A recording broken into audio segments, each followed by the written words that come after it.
Welcome to the TruckVin.com podcast. As America's foremost truck buyer, we keep you informed on all topics regarding the trucking industry. We work with industry leaders to provide valuable insight.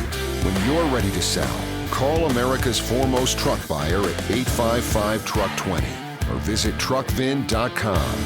And now, your host for the TruckVin.com podcast, Zach Ellis. Welcome back to the TruckVin.com podcast, February 2023. We're excited. Today we bring Kellie Mingori, experienced commercial truck financier. Kellie, how are you? I'm great. Thanks for having me on, Zach. Yeah.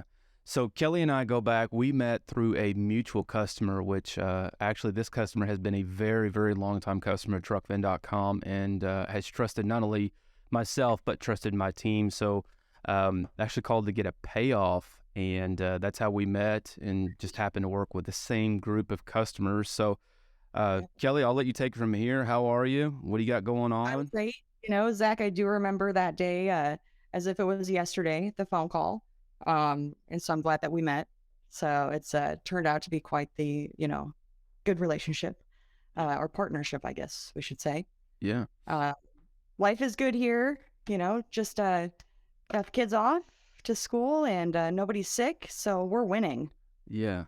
Mine was supposed to go to the doctor today, but I guess with these new vaccines, if you don't have them vaccinated and have proof and 16 forms of identification, they don't let you in. So that's what I'm dealing with right now. But good to hear the kids aren't sick. Yeah. Well, I mean, they I think in the first year of their life, they get about 4 shots every time they go to the doctor. Oh, yeah. So it's pretty painful. I've got several pictures and videos of the before and the after of the shot. So I'm going to post those when my kids are, graduating high school. Yeah. There you go. Mine's 5 months, going on 5 months now, and got a 5-year-old that'll be 6 next month. So it seems like time just flies by, and obviously it seems like we're working all the time. So tell us about yourself. Who's Kellie Mingori? What do you do? Who do you work for? If you can say that. If not, we'll edit it out after the show. Okay. All right. So I am a equipment finance partner at Webster Bank, and I've been in finance for about going on 20 years. Started, at the bottom and kind of worked my way up to the top. But I grew up in a small town in northeastern Iowa, so a small farm town. I think there was a little over 900 people in the town that I grew up in. Wow. And so they ended up combining three towns to make my school. So there was 56 or 58 people in my graduating class. And I mean, if you can imagine, Zach, I was on homecoming court because I was so popular. There wasn't a lot of, there wasn't a big pool to pick from. Yeah. So, I watched my parents, my whole life, just kind of struggle financially because my dad was an aspiring journalist, and my mom was a beautician, hairstylist. Okay. Was not good at it, by the way. She cut my hair when I was, the day before pictures when I was going into the 2nd grade. Uh-oh. And I looked like I had a mushroom on the top of my head. And so I told her from that day on that she was never touching my hair again. And I stuck to that. But, so I watched them struggle because I'm the second youngest of 5 kids and big Catholic family.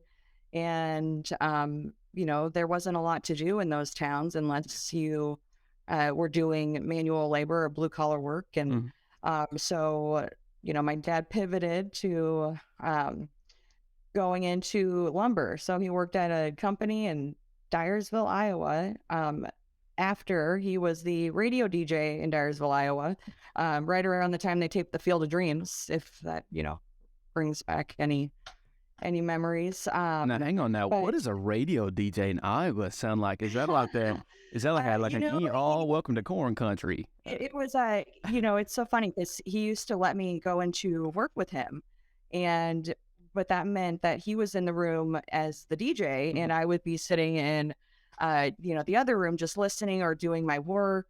Like I'd bring colors and it was a very boring, as a spectator, very boring. But it was a KMCH radio. It was a country music station in Dyersville, Iowa. So, but yeah. And so, I mean, growing up, like I said, I watched them struggle when it came to just financial, means. And I had never flown or been on an airplane until I believe I was 19, was the first time I ever flew. The cell phone thing was, non-existent, if that ages me a bit. But I loved to play softball growing up. I loved to do, I was pretty farm girl. I loved the fish. I still do. So if, whenever anybody wants to have a fishing competition, I'll win. I promise you. Yeah, we talked about that. We're still going to do that. Believe it or not, actually, I'm going to bring this up. And so, I was at last week where we talked out in Arkansas. And believe it or not, when I talked to you, we were supposed to be up in the Fort Smith area looking for a house. Yeah.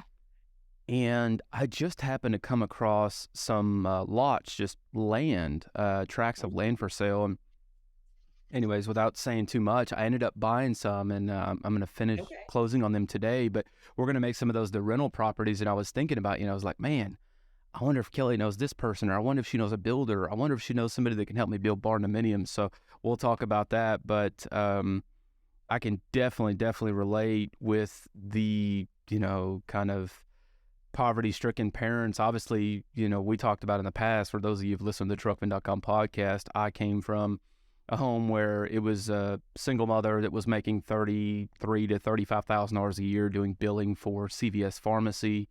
I have a sister who's 4 years older than me, and to date, she works for Daimler Truck Finance in the accounting department. So obviously that relationship helps out because we do pay off a lot of trucks with Daimler, but growing up from a trailer park in the east side of Fort Worth, where it's predominantly poverty-ridden minority households, I can definitely, correlate with that, with being able to get up and push yourself that much further. So just wanted to mention that real quick. So Dad's a DJ at KMCH Radio. He was no longer, but it started my mom always told me, growing up, I never had any brand new clothes. I never got brand new clothes. Everything, even Christmas and holidays, everything was hand-me-downs or from the consignment shop, and so, she would always make, comments to me that you would have thought that I was, born into royalty in a past life. Yeah. Because I always wanted the best things and the nicest stuff because, I wanted to keep up with all the other kids and the trends and, the Doc Martens that I still to this day can't get myself to, purchase those because they're not comfortable. I can't believe people were spending that much money on those shoes. They're just not comfortable. So, and I bring it up because it definitely, I grew up where at 13, I had a summer job. I babysat 3 kids all summer at 13 years old by myself, 45, 50 hours a week. And then, I was always, there's a stigma in these smaller farm communities. And just, I think it's probably the lack of candidates when it comes to just your mentors, the people around you, because it is a farm community and most of what people are doing is agricultural related. But I remember in high school always being told that women are just not good at math, that men are better at math and science and all of the things. And so, I remember taking freshman year, like the basic, how do I balance my checkbook just to get through? And for some reason, that stigma really, it stuck with me until I ended up, at 19, moving down to Kansas City, where, I live now and have been down here since 2001. And just some, lessons that were learned and people that you meet along the way that have made me do a complete, 180 or 360, whichever you want to call it, and decided, I'm going to, instead of trying to find a degree that had minimal amounts of math, that I didn't really like marketing. Mm-hmm. I didn't really like, some of the non-technical type degrees that were out there. And so it was that one teacher, that I had to pick between algebra and statistics. And it was, I was getting my bachelor's degree, and I decided, you know what? I know I hate algebra. I know that, back then I wasn't good at it. So why am I going to be good at it now? And so I dove into statistics, and I remember the first, test, the first couple of tests, and really the first one where I'm like, this is too easy. It seems too easy. And I ended up, it was that one teacher that kind of changed the way that I thought about math and about, my capabilities, where I could take myself and my mind. So I was a non-traditional student. I went back late in life. Later in my 20s, or, mid 20s, but worked the whole time. I mean, I remember the last 2 years of my bachelor's degree, I was working full time at, one of the larger banks. I was there for 10 years at Bank of America. And I remember being a machine. Like, I would wake up at, 3 a.m. because I had to be to work at 8 and do it 8 to 5 or whatever it was, for my job. But then I would also have to study for my finals. And so, but in the process of all that, I still had maintained time to, have a very full social life. Yeah. And now I look back and I'm like, I can't believe I did that, because I'm exhausted all the time, with 2 young kids. But it was that one teacher that, kind of pushed me and showed me that there was a different way to, get my brain to, kickstart and say, all right. So I ended up with a 3.96, which in high school I was a, BC average type student. I had more fun, in cheerleading and dance and going to the football games. Yeah. Academics weren't something that I put a lot of focus on, but when you end up having to pay for it yourself, and then, go 6 years at night trying to get this, I graduated with a bachelor's of science in finance, and I minored in economics. And coming from somebody that was just trying to get a basic, arts or marketing degree. Yeah. And now you said you had a 3.96 GPA. I did. That's incredible. Wow. Congratulations to you. That's incredible. But I do agree when, in my mind, especially as a young business owner, it is so incredibly important, I think, to not only have the knowledge and speak to having the mentors like you're talking about, but to put your own money up and go to school. That was one thing. If I could go back and change, I would. Yeah. In many conversations I've had, I've said, I wouldn't change who I am. I wouldn't change being the kid from the east side of Fort Worth that, had the poverty-stricken childhood that I did, because I do think that it formed me. And there's a lot of things that I think that people end up focusing on or looking at, and maybe somebody's driven by materialistic things, or maybe somebody's driven by the knowledge that they think that they can display to others. But I think the thing that drives me is knowing, and you too, I'm sure, is, hey, we understand that we came from this box, and what's inside of this box doesn't take us to the bigger box or additional boxes of the financial literacy and financial expanding that we want, right? Because I think that you'd agree. I know, especially me, is when I saw those lots in Arkansas, and just correlating directly with that, not to get off topic, but when I saw those lots, I was like, hey, I can buy these for my kids and set them up in the trust, and that these are just passive income, right? These are rental properties, people that go to the lake, whether it's golf tournaments, whether it's just, everyday tourists. I can buy this land, develop it, make rentals out of it. That's another sort of income. So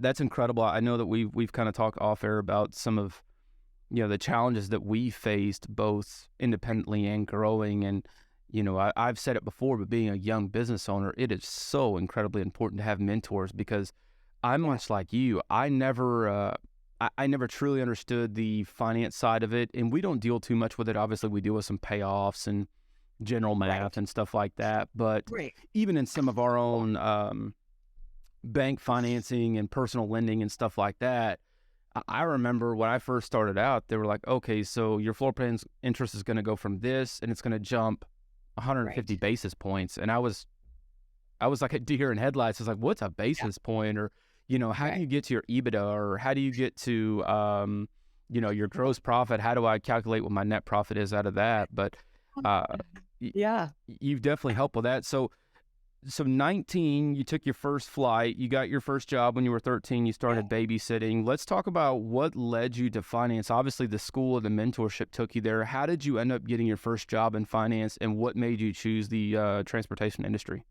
Okay, so back when I moved down to Kansas City, if you remember this, it was a long time ago, but I worked for McLeod USA, and MCI. Do you remember MCI? McLeod, Uh, the e-logs, right? Telecom. Yeah, so I There was you go. selling, I was outside sales rep for McLeod, and I was selling T1s to commercial clients, Uh-huh. um, and hated it. I knew nothing about technology. I still don't. I'm very much challenged in that arena or area. It feels like, at least.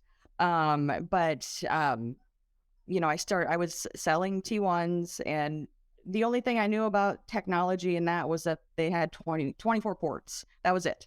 But it, and then I moved over to MCI. And when I was at MCI, and I'm going to back up a little bit. So when I was 19, um, I ended up giving my brother a kidney. I don't know if you ever knew that about me, Zach. No, I didn't. Wow.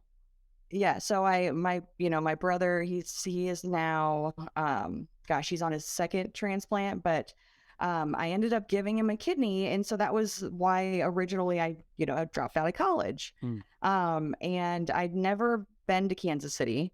I'd never visited, but I just said one day to my parents, just knowing I just have to get out of here. I have to get out of this small town. Otherwise, I'm going to allow people um, to, put me in a category or pigeonhole me into something that I don't aspire to be. And so I said, I'm moving to Kansas City. And at the time, I was working and going to school. And I remember, at that early stint or that first phase of college, I had 5 jobs. Wow. I was a waitress. I was a car salesman. I remember it was with Dick Witham, Ford, and Volkswagen in Cedar Falls, Iowa. I don't know if you know that one or not. It's not a, semi or commercial fleet type of a dealership, but Ford and Volkswagens. And so I guess you could say I got my start early in the equipment. But then I just told my parents one day, I'm going to move to Kansas City. And this was after my surgery. I'd recovered and I had no friends down here. I knew nobody. But I did have a job because I had worked for McLeod in Cedar Rapids, Iowa, and they ended up moving me down Hmm. to Kansas City into one of the open positions. And so I got my own townhouse, a 2-bedroom, thinking that I'm going to find a roommate, which I ended up finding a roommate, but I slept on the floor of my townhouse for about a month and a half until my parents could drive down and bring me my bed because I packed up my car. And 2 weeks later, I was gone. And that was 20 years ago, actually. Well, So you're roughing it. You just I was, packed up and left. I was fearless, but at the same time, fearful of being stuck. Yeah. And I think that pushed me. Yeah.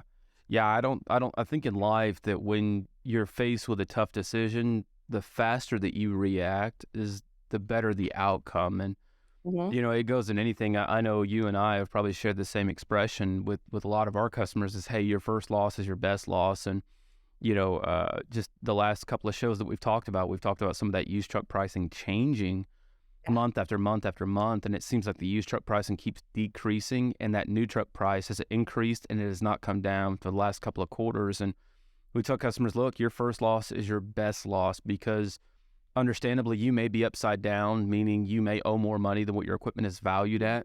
But if you wait another 30 or 45 days, the loss could be another 10, 15, 20% loss. So it may be best to take it up front. So Right. obviously working at age 19, giving a kidney to your brother, that's huge to be able to make that kind of sacrifice and say at 19, I'm going to give my my kidney to my brother. But obviously that's family, and I understand that. So that's Yeah. wow. I mean, I'd still look back and it feels a bit surreal, like it didn't actually happen because of the, long-term impact on me is minimal. I still drink my wine, which I love.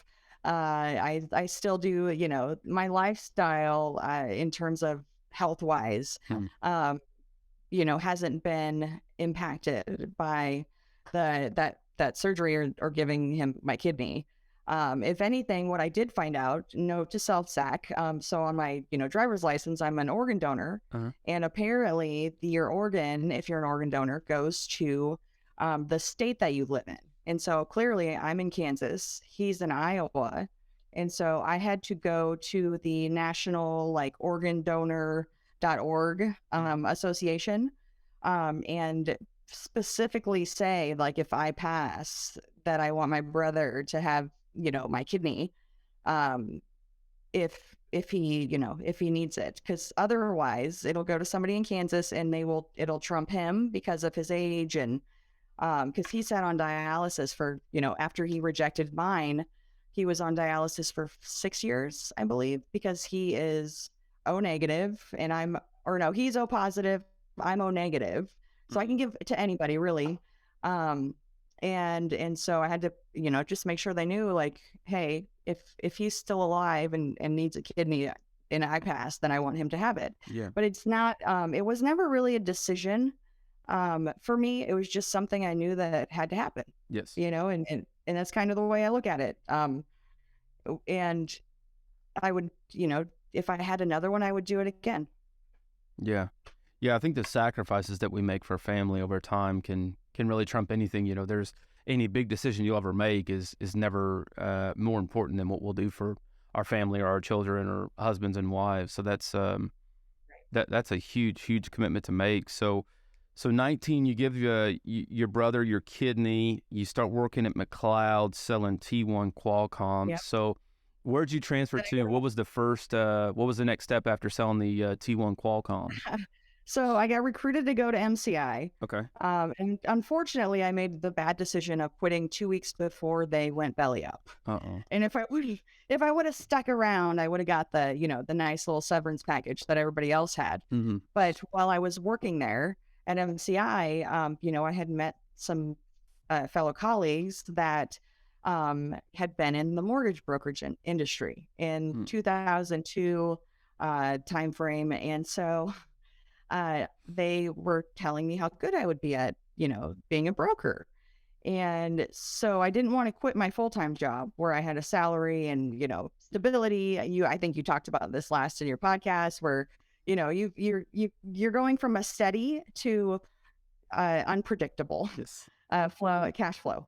But so I said that I would start just cold calling at night with this brokerage in Kansas City here, and because I telemarketed all through high school at nights, and so I started telemarketing and started getting appointments, and it was right when and this kind of ties into the whole interest rate uncertainty and increases right now. But when I got into the mortgage business or industry, gosh, I think that if you were going to do a HELOC, those were still at 12 to 10%. Wow. And if on a first mortgage, we were in the 7.25%, and then I thought everybody thought that the sky was falling when we dropped to a 6.5% on a 30-year mortgage, and then we went 6.25%, and that's when everybody started to do the refinancing. And then you and I both know what happened in 07, 08, when the mortgage crisis happened. But that's because, in between all those, before that phase, the rates were great at 7%, and people were buying, consumers were buying, confidence was up. It's we have been here before. Granted, it's not the same, but we've never seen anything like this, because the impact of COVID is going to be, 5-10 years, even longer. I mean, it's going to be in the record books, of course, as one of those anomaly events. But with that, back in the 80s, interest rates on a 30-year mortgage were up to 18-20%, depending on, what your credit was like, if you had credit. So I think that we've been a bit spoiled in the last 10 years, really, when it comes to the money that's available in the economy right now, or before the rates went up, and there needs to be an adjustment. And so I got into mortgage, and then I had yet to go back to school. I ended up opening up my own mortgage company at 23. Wow. Yeah. So I had a mortgage company. I had 10 brokers that worked for me. And at that point, a year and a half, 2 years in, I had these 10 brokers, and I had to come to the realization that I was terrible at managing people, because I couldn't deal with the constant, I need money because, I can't wait for my commission, so they'd have to take a draw, and then of course I'm thinking, well, why are you spending your money like that? And all the things, Zach, that come with having employees. So I ended up Bank of America, and their mortgage department, we partnered, because I had a plethora of, I was a broker, so I had 50 to 100 banks that I would consistently use for the B, C rated credits. But my moral compass could never sit or feel good about, charging somebody 2% on a, $500,000 mortgage, when I knew they could go to a traditional, B of A and JP Morgan and get the same rate, or maybe even a quarter off if they did some sort of, automatic payment. So I ended up partnering and referring business over to B of A and their mortgage group, and they would do the same. So these relationships and this, loyalties that you build up over your career, I still am friends with the lady that I met, back in 2003, that she would call me if she had somebody that she couldn't fit, into the bucket, or even if she had, wanted me to just brainstorm with her the different products that were in the market, because they were changing so quickly at that point in time. And when I had the company, it was interesting. Right before, in 2006, I remember going out to somebody's house thinking to myself, who am I? I have not even graduated from college yet. Who am I to tell these people, how to manage their cash flow, and how to properly set them up financially? And they've got kids over here. And so that was kind of the catalyst for me wanting to go back to school. And I could feel the market starting to do the little, the waves were coming in, and you could, it was just too good for too long, and too good. And so I ended up getting a job at Bank of America, and that was in 2007, and I worked there for 10 years through my whole, college degree. I worked my way up, and, one day I was in the middle market commercial. I was an underwriter in the middle market commercial team. I started in the support, middle market support type position, worked my way up. And there was a open position that came about out of the Northeast, but they deemed it that they would, look at candidates across the country. And so my name was thrown in the hat to get into, equipment finance in the heavy equipment group for Bank of America Capital. So that is what got me back into, semis, heavy equipment, really, cranes, you name it. It's, it didn't have to just have a title and be able to go over the road. We would do forklifts, manufacturing equipment, same thing, here. And then I've spent a lot of time with, the big banks. So I know what their positioning is right now in the uncertainty of this cycle. Because when the market has done this in the past, transportation and, logistics are the first ones to go on the high risk category within these, the larger banks. Yeah, that's definitely something that, I know we talked to a banker a couple episodes ago, and that was something I mentioned was, hey, what's your outlook on that as far as transportation? What do you see in 2023? But also some of these, bigger banks and some of, what we might call the regional banks have historically never wanted to dive into oil and gas. And even more so now, I've talked to numerous of customers, and the guy said, look, I just haul chemicals, to and from the well site, just, whether it's acid or, sand or water, it's all categorized under this, chemical hazmat, high risk type, oil and gas loan. And he's like, man, it's all but, almost impossible to get trucks and trailers financed because we're considered that oil and gas. And even it sounds like what you're saying is transitioning to the transportation industry, whether you're hauling dry van, reefer, flatbed, step deck, doesn't matter. You're still considered high risk. And that's tough. So you spent 10 years with Bank of America. Now you're with a company called Webster Bank. I know I've seen some payoffs. I don't think we've done any payoffs yet, but I know we have some mutual customers here in Fort Worth. They're based out of Maryland. Is that right? Connecticut. Close enough. Close. You're close. So but just to back up, I've been in, like I said, 2003 was my entrance into the finance world. I was with the Bank of America for 10 years. Then I got recruited to go over to a technology financing company that we ended up actually, we were partners at B of A. There was, you bring us in, you get a fee. If we bring you in, then you pay us a fee. And they would, hold the paper. B of A would hold the paper, and the technology financing company would manage everything on the back end. And then, sell it into the secondary market when these finance leases were up. Because, even still, I think it's become more prevalent is that the massive Garmins of the world, these huge corporations don't know what to do with all the technology when, a year from now when it's really obsolete because there's something new on the market. It's changing so fast. And so I was recruited to go over there as a national account rep, and I, managed 5 states.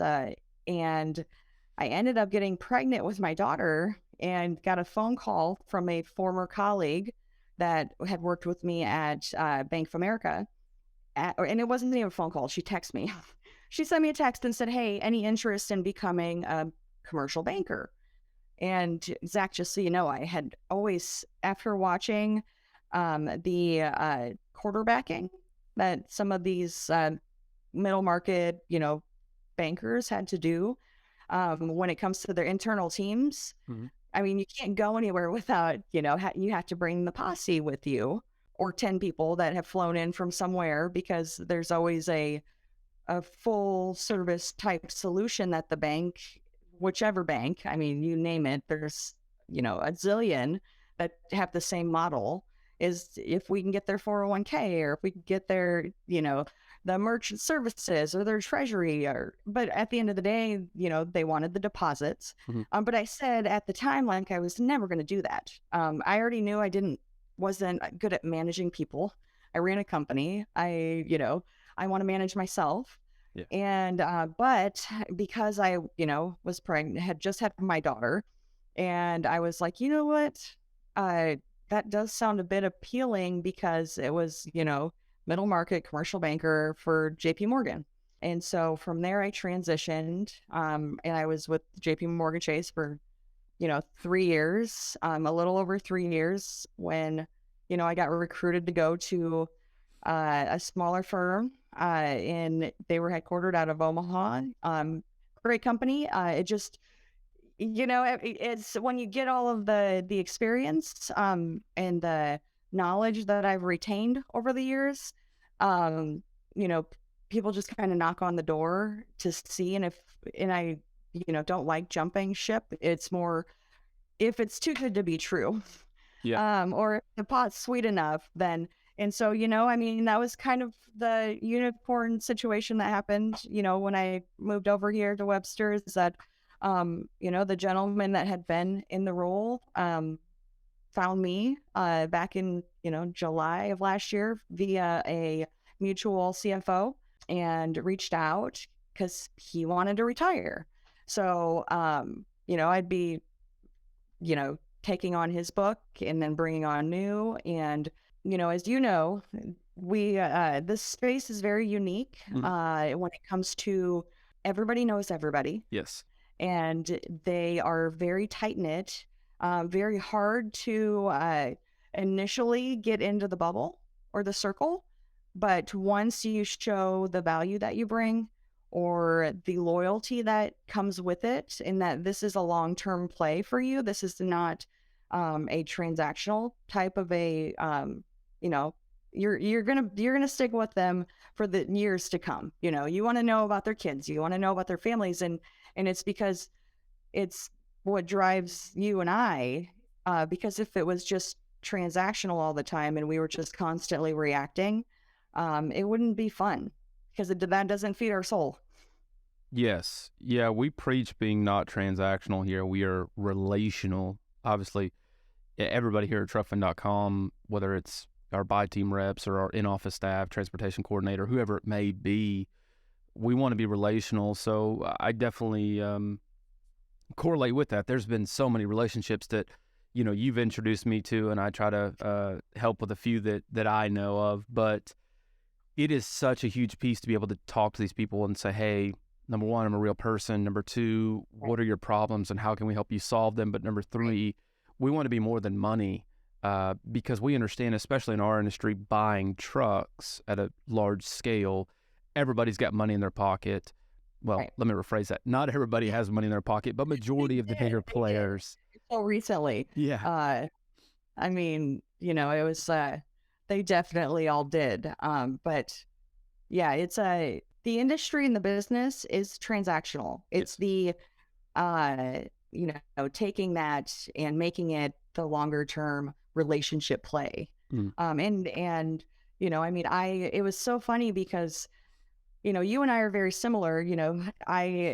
We first met, and I knew instantly that, it was a match made in heaven in terms of our relationship and how well we got along. But I also bought into, you in TruckFin because of the similarities we have, when it comes to how we want to treat our clients, how we want to be perceived by, the broader audience and reputationally. And I tried my hardest to, steer clear of, people that will potentially bring those things down.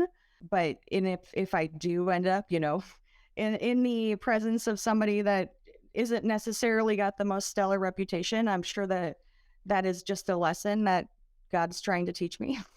Yeah. I have definitely, life has not been easy breezy, but as I, recently passed my 40s, it's funny when you look back at some of the experiences that at the time felt just unbearable and so painful, because you just can't believe that people could treat other people certain ways. But as a female in this space, or in banking in general, and the type of banking that I'm in, you have to, there's that stereotype as well that I had to overcome, much like the age thing that, you've talked about several times. And, but we are quick to, check that off the list of concerns, just because of our knowledge and our contacts that we've developed and nurtured and watered throughout the years. it's definitely, I look back and I think, well, if I didn't go through that, I would not be who I am today. If I didn't see, you know, have that person that, I mean, I remember at Bank of America, there was this banker, and she was she was the top female banker. She was managing, like, their middle market group is not necessarily middle market. I feel like it's a bit more large corporate, because it was 60 million in, revenue size companies up to 3 billion. And so she managed all of the ag portfolio within that demographic of revenue size. And it was when I was younger and I was still in school, and I had this terrible habit of twirling my hair. I mean, I would be in a meeting just sitting here and going like this. Yeah. And it was just one of those things that it was a tick. And so she didn't really say a lot to many people. She was older and just kind of kept to herself. She had her, she went to Stanford, very smart woman. And so we were in the bathroom, her and I, one day, and she goes, can I offer some, just some advice? And I couldn't believe she was talking to me. I was like, yes, please. And I had no idea what was going to come out of her mouth. And she literally said, when you twirl your hair, it makes you look very unprofessional and not ready for this. And I shit you not, Zach, from that day on, I didn't twirl my hair. And it was such a habit that, I mean, I was doing it in the car. People were like, oh yeah, I was right behind you. I could see you because I could see you twirling your hair. Yeah, I think it's the little things that somebody else picks up on, but you're like, man, I never really noticed that made a difference. But the obstacles faced, I know there's a handful of them. Just a couple months ago when we talked about this, went into a customer's place for the first time. Historically, I've worked with numerous other customers in the area, just this region, and walked in and, just like anybody else, hey, my name's Zach with truckvin.com. We'll work with a couple other fleets in the area. Just wanted to stop in, bring you guys some information. We buy trucks, trailers, etc. Mm-hmm. And I remember being at the counter there, and if you could just close your eyes and picture it, you walk in, there's a office on the right-hand side there, just kind of a reception office, and the desks look like they're all from the 80s, and they've got the green lamp with a gold little hanging chain that you pull, and there's paper just piled. It's like the offices I walk into still. Yeah, so the paper's piled probably, I don't know, 1.5 feet, 2 foot. It seems like just mountains of paperwork. And anyways, the lady I'm talking to says, "Oh yeah, the person you need to talk to is right behind me. He's the owner. His name is Bob." And so, hey Bob. Kept typing, didn't even turn around. Just said, not interested.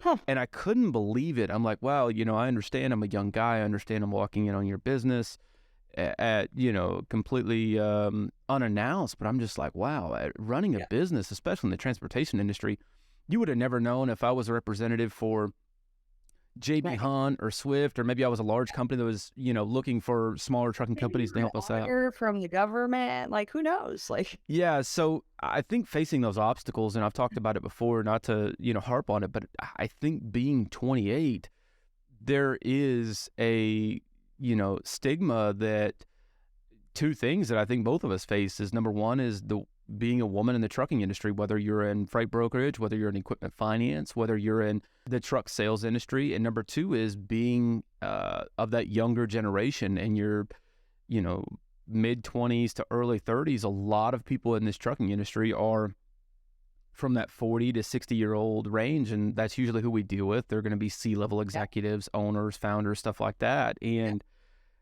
I've faced it a few times. I've walked into companies, or I've called companies numerous of times, and they just won't work with you.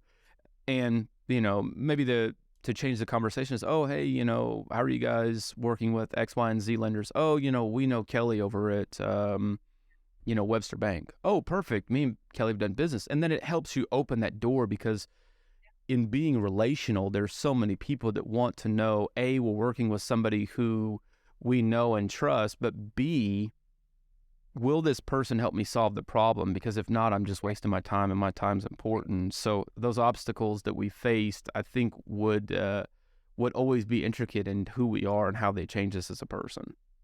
Yeah. No, I mean, because I mean, you just said it. If you, it's always easier to have a warm handoff. It's always easier to have somebody that can vouch for your character and for your reputation or what you've done in the past for other people. And it's unfortunate, when those types of, situations occur because, one of the things you and I learned at a young age is, never judge a book by its cover because, at the end of the day, we all eat, we all go to the bathroom, we all sleep. We all have our own challenges and we cover them up differently and we deal and cope differently, but to just blatantly, not acknowledge somebody there, really just speaks to that person's, character. And I guess those are the kind of people that I like to turn around. Yeah.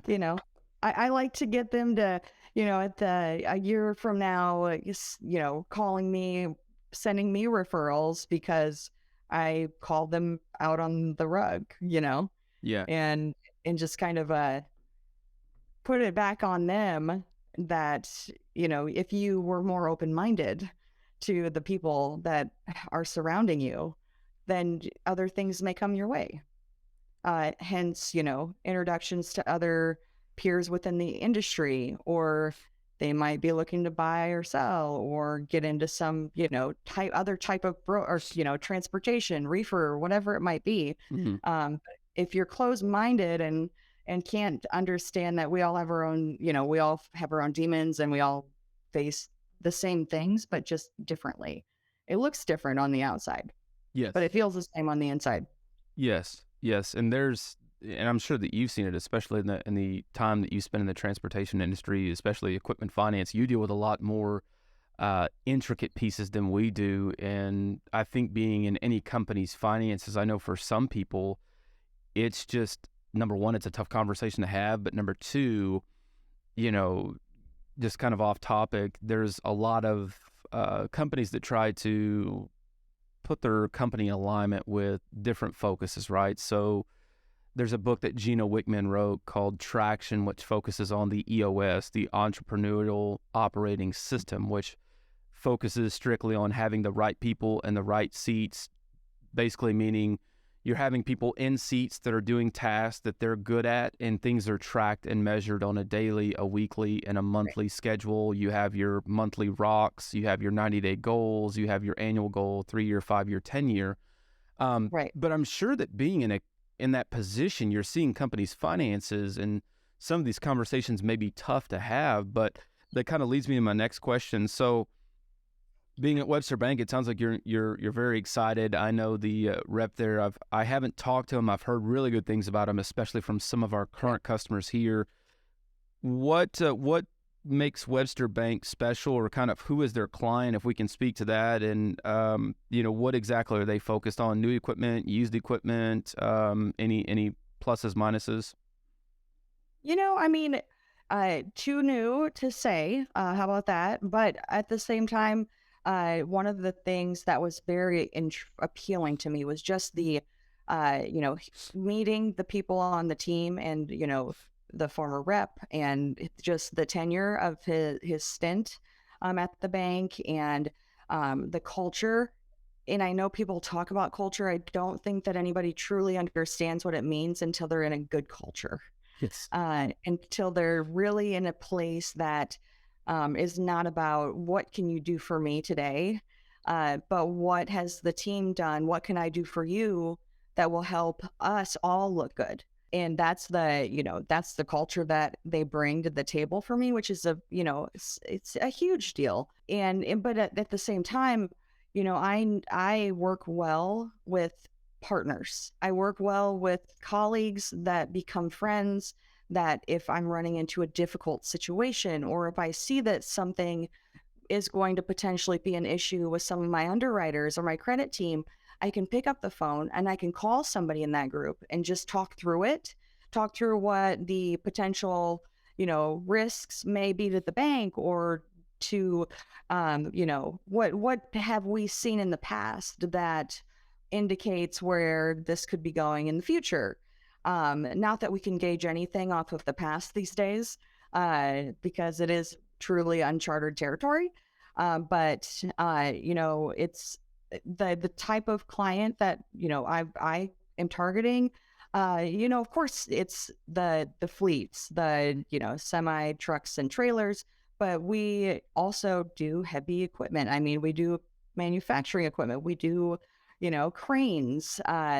There's, gosh, anything really that is considered heavy equipment that is going to cost more than $100,000, and you need, if it's more ideal for a line guidance line or an equipment line to be put in place because that you've got several takedowns throughout the year or deliveries that will be coming.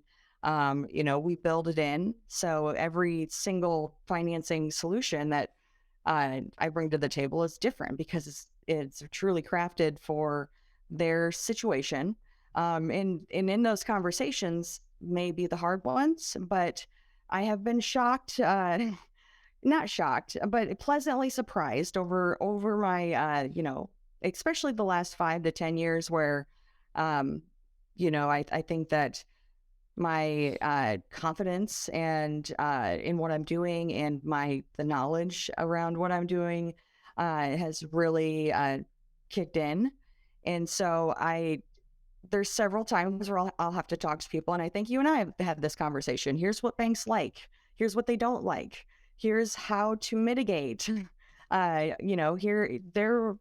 may be seeing this and this, but they want to see a track record. They want to see, how in any way is this going to negatively impact them, and what is their risk department, not the credit and the underwriting team, but the risk department, the guys that have to, report to the OCC or whoever, that they took on this type of a credit facility.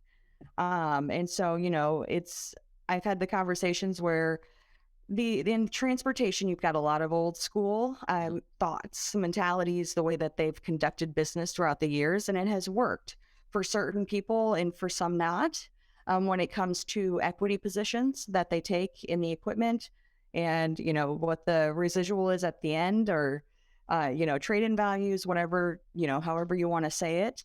But I've got some clients that like to do 36-month terms, but I know that if I could get them to do a 48-month term, then I could get that, debt service coverage ratio to be right in the scope of where the banks want it to be, right in their fairway. So then now that's an obstacle that I've removed, but I haven't just removed it. I've coached and taught the client, like, okay, you know how to run a business. You know how to manage people, run this business.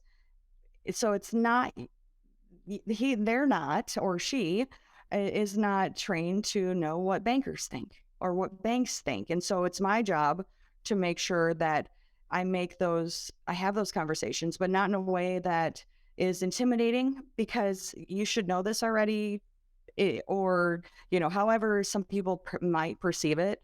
But just like you and I we go to a doctor if we need, if I broke my toe, or I do, go to my hair salon. I don't do it myself.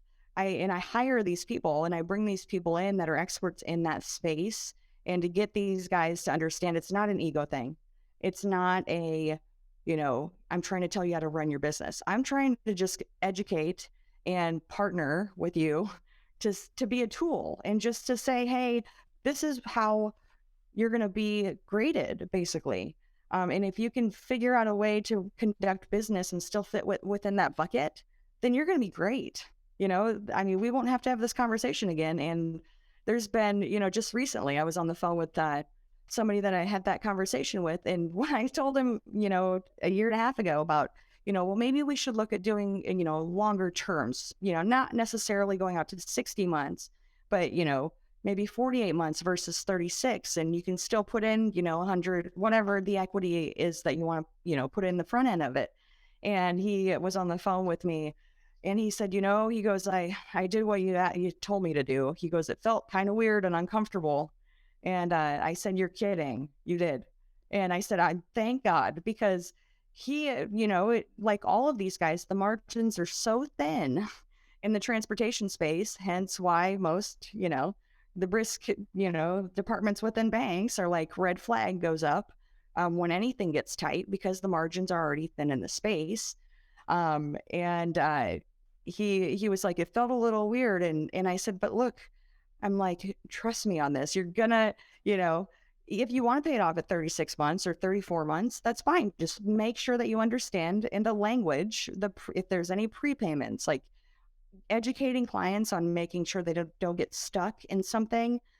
Because I've seen some aggressive contracts over the years that, I couldn't even believe people were signing them. But they trust the person that they're in front of. And if that person's not the most trustworthy, it's up to you and I to kind of educate them so that they don't do it again. Yeah. Yeah, I think, just to speak to that, you being a resource, being a partner to these customers, finding the right fit, right? Because, even here we kind of preach we're not the right fit for every person that calls in. We don't buy every truck that comes in. And I think in some capacity, you have to be able to say, you know what, I'm not the best capacity, but here's a good person that works and that fits. And, being able to provide that valuable insight that people look for. And you kind of hit on some of it earlier, and correct me if I'm wrong, or we can't really dive into that. But a lot of people that are listening to this may be single truck owner operators, smaller fleets, or maybe even some of our current customers in larger fleets. But, what things can someone do to get ready when they're, looking to apply for financing if they're buying, say, a group of brand new trucks, whether it's, 5 trucks or 50 trucks, because that's so important. Obviously, I'm sure as a bank, you're focused on more of the, like you said, middle market to larger market. Maybe these customers don't have 60 million in revenue. Maybe they're 30 million in revenue or 20 million in revenue. But what are kind of some steps that they can take, just general steps as far as, financials? Obviously, we understand that credit's a good bit of it, both personal and business credit. But what are just some general guidelines that somebody may be able to follow in regards to maybe percentage, of debt to income, or maybe percentage ratios of total revenue, credits, equipment terms, et cetera? It varies per bank. I mean, they've all got their. Just in a general scheme of things, I won't try to tie you down to anything. No, yeah, it's okay. No, so and I was just saying, the biggest thing in our space, because we are, at the end of the day, all of these banks are still cash flow lenders. They want to see that the company is cash flowing. Yep. And so, really, they want to look at the cash in and cash out. Yes. What do you have that, if you're not at a 1-to-1, so 1.1 times when it comes to your debt service coverage, or 1.2 times, some banks it's 1.2 times. And if you're below that threshold, that's an automatic no. Decline. Or a special consideration. It's a 1.1. So 1.1 times your debt service coverage. Are you able to pay your bills every month? And so I guess the biggest key is, if you don't already have a debt schedule put together, do that. Because at some point, if you are asking for a large enough amount of money, if, let's say you've got a $6 million CapEx spend every year because you are on, 2.5-year trade cycles where you're running teams, they're going to want to see and be able to take into account in that debt service coverage ratio, the replacements that are coming in. Are they growth? Are they replacement? Because that will all dictate the adjustments that they can make to that number for the client.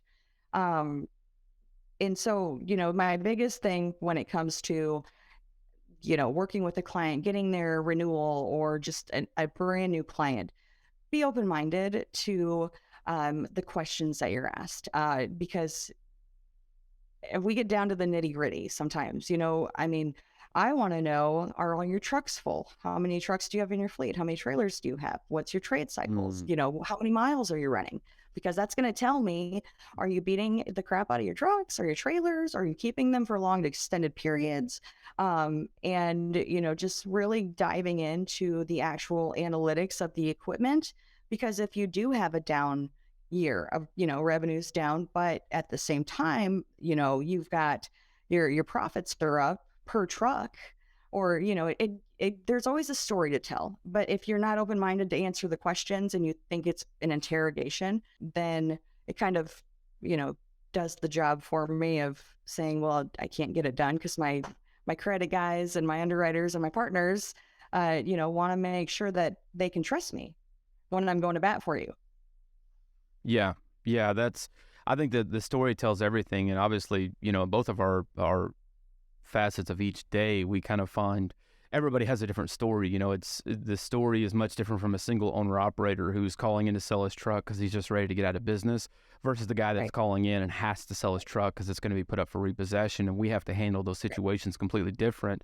Coupled with obviously the fleet customers too, because those guys are running more trucks, they have more employees, there's more overhead payments, et cetera, et cetera. So I'm going to have Gage link some of these up on the screen, but I'm just kind of writing while you were talking here. So obviously cash flow, having that one-to-one debt service, meaning can you pay your bills every month, or are you having to stretch out, credit cards to be able to make insurance payments or fuel payments, or are you consistently advancing money from one company to the next company? Obviously, I think a lot of that is just kind of general knowledge is, hey, can you pay your bills? But some people, especially in the side that we see, is they have so much overhead from going from that company that had 0 trucks in year one to the end of year one, they have say 50 trucks, but they go from year one to year two and they've jumped by 100 power units. Right. All of a sudden they went from 10 employees maybe to having 100 plus employees. And it's just the overhead, the cost, the, maintenance, repairs and stuff has just skyrocketed. But so the second thing is having a debt schedule, right? Knowing, are you growing your company? Or are you just adding units, or are you replacing units? Because we know that drivers want the latest and greatest technology. Previous to this, we talked about Freightliner unveiling the Super Truck 2, which they just did February 1st, 2023, which is their forward push for Freightliner to move to the all-electric model of the semi-truck, which Tesla is also building theirs. So having a debt schedule, the third thing, being open-minded to the questions that you may be asked, and not an interrogation manner, but just in a learning manner, because if we understand how many units you're running in your fleet, how many trailers, how many trucks are full, how many trucks are empty, miles, I think another big thing that even I've asked is, I'll ask those questions, but I'll also ask, hey, what's your driver's home time like? Right. What's your driver pool like? Is it all guys that are regional? Are you hiring guys out of a certain area? Maybe you're hiring all your drivers out of Florida and you're based in Missouri, right? Is there a reason for that? Or being able to find out what drives the person that's sitting in that seat is basically what's driving the entire company. Because if your drivers aren't happy, they're going to be leaving trucks at truck stops. They're going to be consistently not happy with running loads if they're having to be forced dispatch, or they're consistently sitting, waiting to get loaded. So that's a huge question that I like to ask. But I think that really speaks to a few things that somebody may be looking for when they're ready to apply for financing, because make no mistake, there is hundreds and hundreds of equipment finance companies, and some of these are brokers and some of these are banks. And I think that there's a big difference in working with a broker and working with a bank direct, such as yourself. And the plus that I see is, number one, you have a rep that works directly for the bank and is not brokering it out to send it to 5 or 6 different people to make a 2 or 3% spread and just say, see you later, right? You have a consistent rep. Large enough, Zach, you can syndicate it. But, yes, for the most part, no, I'm definitely, it's the bank, but we do have a group that, if we get into those larger credits, which we do, we can pull in partners. So let's say that they've got, I don't want their treasury. I don't want those things, because I don't sit in a, footprint per se for my bank. They're in Connecticut and I'm in the Midwest. People like to know their bankers. They like to, be taken out to dinners or lunches.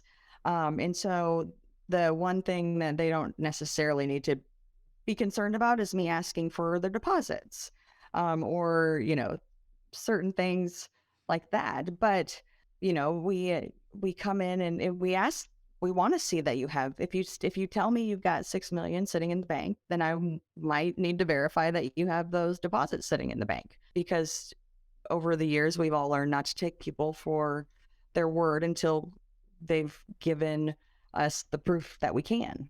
Yeah, well, I think saying one thing and doing another, being able to back up exactly what you're saying is a huge piece, because if you can show that you have $6 million in the bank and you're telling me that it all matches up, but there's a huge discrepancy when you get to playing hopscotch and saying, oh, well, the money's here and the money's here, and oh, we're not late on those payments, we just so and so happened. But I think kind of the writing on the wall is there. So any other closing thoughts that maybe you had that you weren't able to talk about? I know we've talked about kind of some of your earlier life, getting into the equipment finance, where you are now. What's your outlook for the 2023, Q1, Q2, Q3? What are you projecting?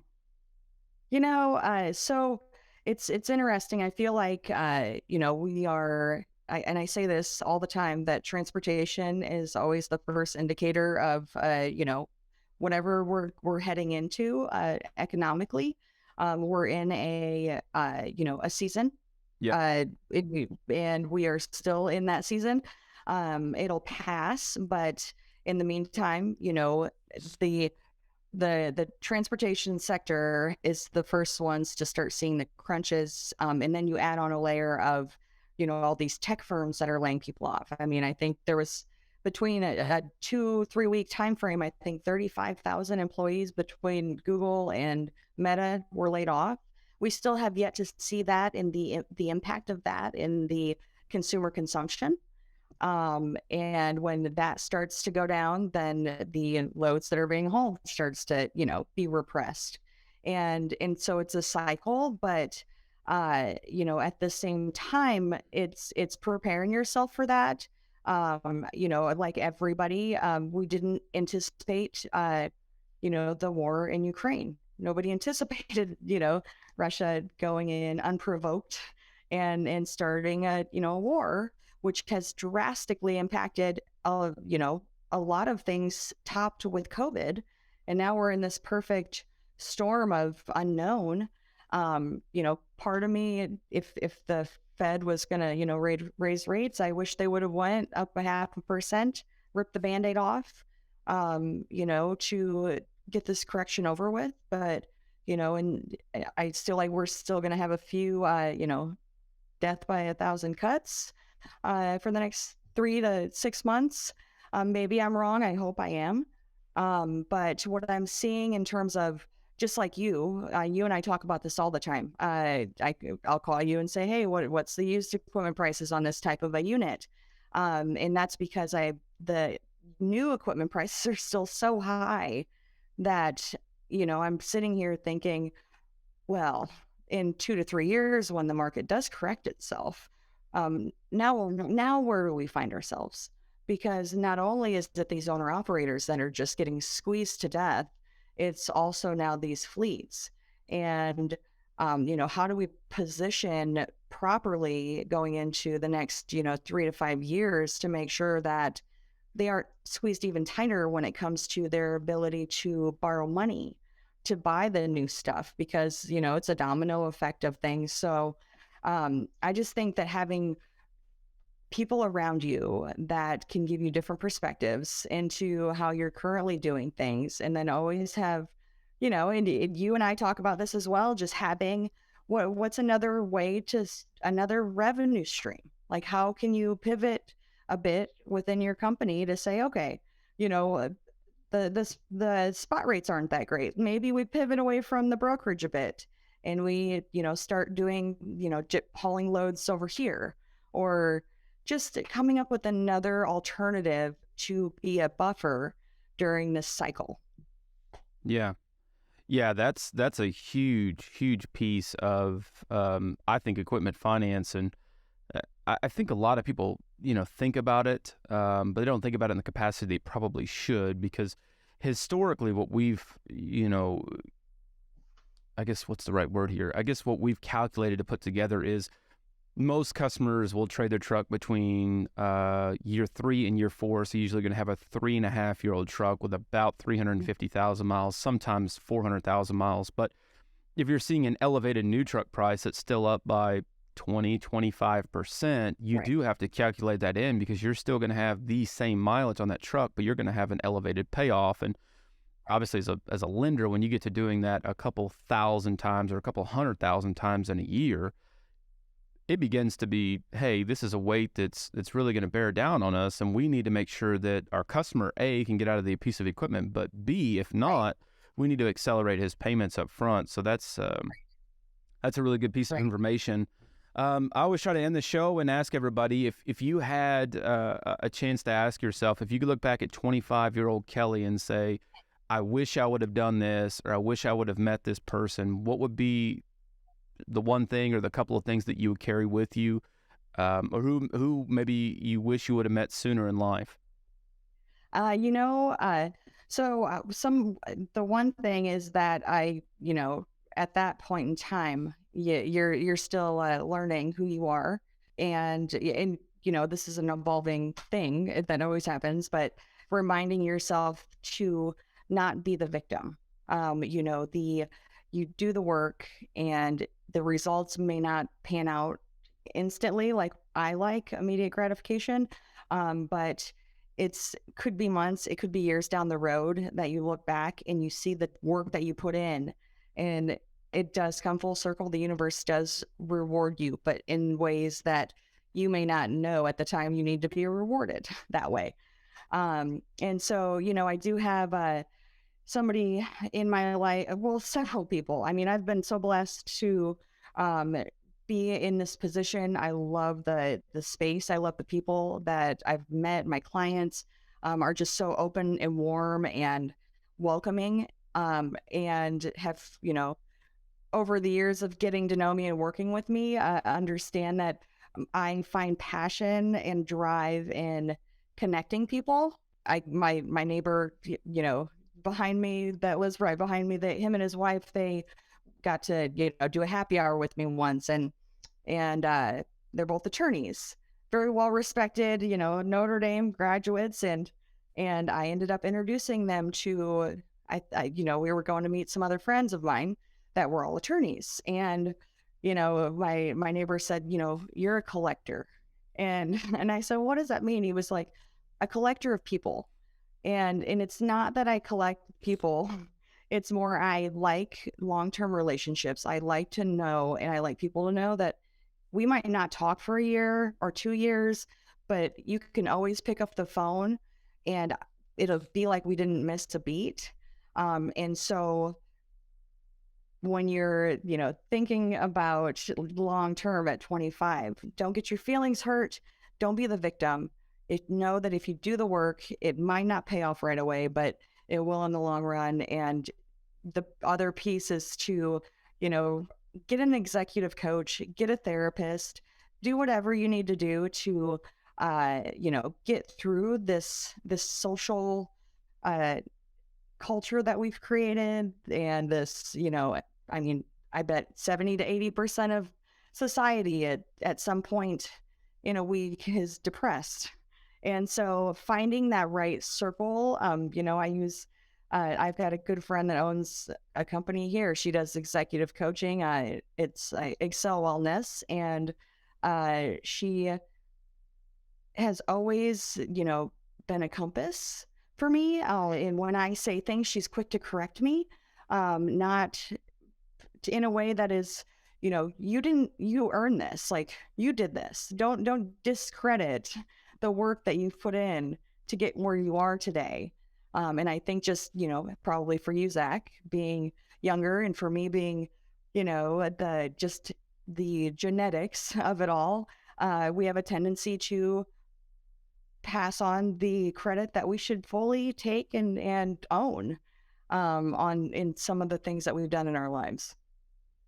Yeah, the here and now, the instant gratification, I think that just speaks volumes to what you were saying earlier as far as the social media. Everybody, has a phone in their hand. I saw something yesterday on LinkedIn that the average person picks up their phone, I think it was 161 times a day. They're checking their phone. So it's second nature to somebody, and they just pick up their phone, and I think we all live by it. But definitely that's incredible to hear, to remind yourself not to be the victim, because there's many instances that I think all of us face in our life, and we're like, man, why does this keep happening to me? Or, I've called this person 5, 6, 7 times and I can't get a hold of them. And it seems like, they're working with everybody else but me. I just don't understand it. But being able to look back and tell yourself that, and every day that goes on, I've kind of looked and I've told myself, hey, if this isn't working, why don't I try a different avenue? If I can't get a hold of that customer, why don't I have somebody else call? Or, being able to find a